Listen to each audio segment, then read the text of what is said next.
ദിവ്യാത്മാക്കൾക്കെല്ലാം വിനീതമായ നമസ്കാരം.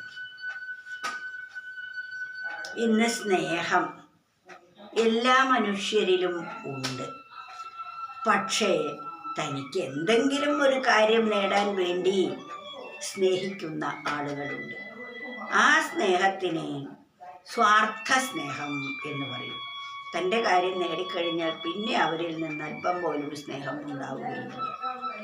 രണ്ടാമതൊരു സ്നേഹമുണ്ട്, കച്ചവട സ്നേഹം എന്ന് പറയും. ഇങ്ങോട്ടുണ്ടെങ്കിൽ അങ്ങോട്ടുമുണ്ട്, അങ്ങനെയാണല്ലോ കച്ചവടം. മൂന്നാമത് ഒരു സ്നേഹമുണ്ട്, കാരുണ്യ സ്നേഹം. എല്ലാ ജീവികളോടും ആർദ്രമായ ഒരു മനസ്സുള്ള വ്യക്തിക്ക് കാരുണ്യ സ്നേഹമായിരിക്കും. നാലാമത്തെ ഒരു സ്നേഹമുണ്ട്, ആത്മസ്നേഹം. ആ ആത്മസ്നേഹമാണ് നമുക്കൊക്കെ വേണ്ടത്. എന്നിൽ നിറഞ്ഞിരിക്കുന്ന ആത്മചൈതന്യമാണ് സർവ്വെല്ലാ ചരാചരങ്ങളിലും നിറഞ്ഞിരിക്കുന്നത് എന്ന ബോധത്തോടു കൂടി അവരിലേക്കെല്ലാം നമ്മുടെ സ്നേഹധാര ഒഴുകുന്നതാണ് ആത്മസ്നേഹം. ഈ ആത്മസ്നേഹത്തിനാണ് പ്രേമം എന്ന് പറയുന്നത്. രാധാകൃഷ്ണ പ്രേമം. ഈ പ്രേമത്തിന് പ്രത്യക്ഷ ഉദാഹരണമാണ് രാധ.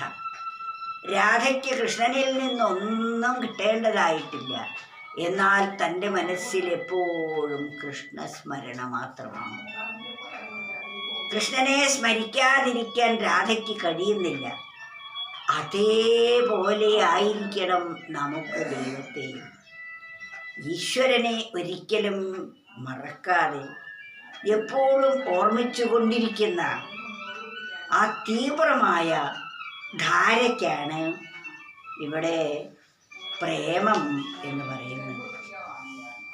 അതിനാൽ ഒരു കവി പറയുന്നു, ജ്ഞാനം വളരുമ്പോൾ ഭക്തി വളർന്നിടും, ധാരയായി പ്രേമം ഒഴുകാൻ തുടങ്ങിടും.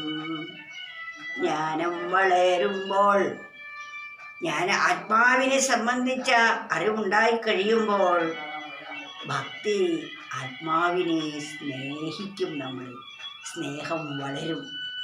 ആ ആത്മാവിൻ്റെ സാന്നിധ്യം കൊണ്ടാണ് നാം ഇവിടെ നിലനിൽക്കുന്നത്. നമുക്ക് സംസാരിക്കാൻ കഴിയുന്നതും കേൾക്കാൻ കഴിയുന്നതും പറയാൻ കഴിയുന്നതും അതുപോലെ കാണാൻ കഴിയുന്നതും എല്ലാം ആത്മസാന്നിധ്യം ഒന്നുകൊണ്ടാണ്. നിരന്തരമായ ആത്മാവും നമ്മളും വാസ്തവത്തിൽ രണ്ടല്ല. അജ്ഞത കൊണ്ടാണ് നാം അതിൽ നിന്നും വേറെ ഒന്നാണ് എന്ന് തോന്നുന്നത്. നിരന്തരമായ ആത്മവിചാരം ചെയ്യുമ്പോൾ ഞാൻ നിർവീര്യമാവുകയും ഞാൻ ഇല്ലാതാവുകയും ചെയ്യും. പിന്നെ അവിടെ ആത്മസ്നേഹം മാത്രമാണുള്ളത്. അതിനാണ് പ്രേമം. ആ പ്രേമം ഈ പ്രപഞ്ചത്തിലേക്ക് ഒഴുകുമ്പോൾ എല്ലാ ജീവജാലങ്ങളിലേക്കും അതൊഴുകും. ഒന്നും കിട്ടാൻ വേണ്ടി അല്ല. ജ്ഞാനം വളരുമ്പോൾ ഭക്തി വളർന്നിടും, ധാരയായി പ്രേമം ഒഴുകാൻ തുടങ്ങിടും. പ്രേമം വളർന്ന് പ്രപഞ്ചത്തിലുള്ളൊരു ജീവജാലങ്ങളിലെല്ലാം നിറഞ്ഞിടും. സർവജീവജാലങ്ങളിലും ആ ധാര, ആ സ്നേഹത്തിൻ്റെ പരമകാഷ്ഠ ഒഴുകിക്കൊണ്ടേയിരിക്കും. അതൊരിക്കലും നിശ്ചലമാകുന്നില്ല. അത് അഖണ്ഡമായി ഒഴുകിക്കൊണ്ടേയിരിക്കുന്ന അവസ്ഥയാണ് പ്രേമം എന്ന് പറയുന്നത്. അതിനാൽ നമ്മളിൽ ആദ്യം നിഷ്കാമമായ സ്നേഹം വളർത്തിയെടുക്കുക.